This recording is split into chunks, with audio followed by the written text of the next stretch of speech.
Hey guys, it's Connor with Fountainhead. We're here at another multifamily residential building taking a look at the expansion tanks for the heating system. The easiest way to explain it would be if you left like a soccer ball or a football out overnight and the temperature cooled down, you had all the air inside of it kind of slow down and all the molecules kind of shrink up. And then if you left it out for the full day and it was out in the beating hot sun, you might notice that the ball has regained some of its pressure.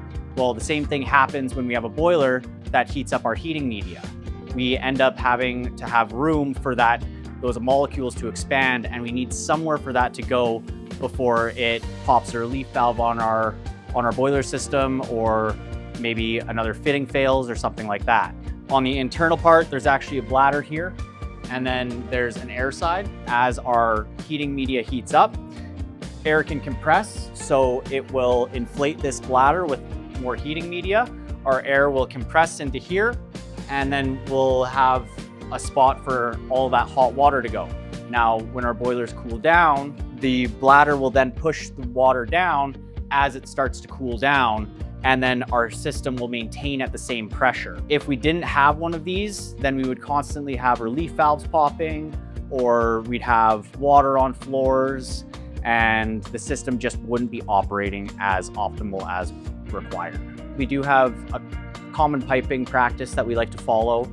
Now, what that is that we actually want this to be on the suction side of the system, not the positive pressure side, because we don't want to be pumping into our cushion tank or expansion tank. We want to have that be more on the system side of pressure.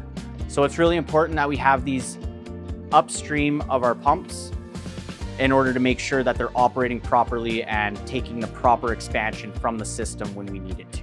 It's important that we test these things. There's a few ways that we can test them. The first way that we do it is probably more on a quarterly basis, because we don't want to be exercising the bladder too much. So we can give it a quick little knock and we can see if it's hollow, which means that we have good air pressure. If we had a knock and it sounded like a thump, then it would be a sign that this tank would be waterlogged, which means it's failed.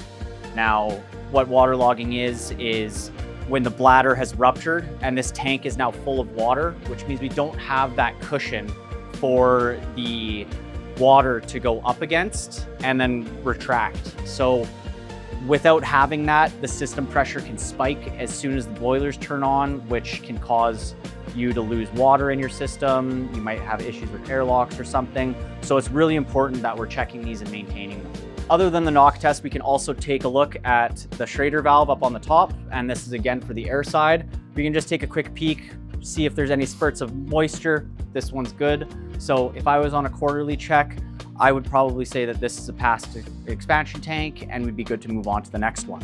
So we went over a quarterly check really quick. We're just gonna go over what we do on an annual check, and that's just to make sure that we're actually testing the air side of the bladder.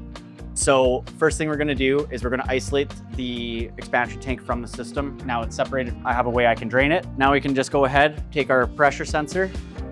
And so we're at 23.3 PSI.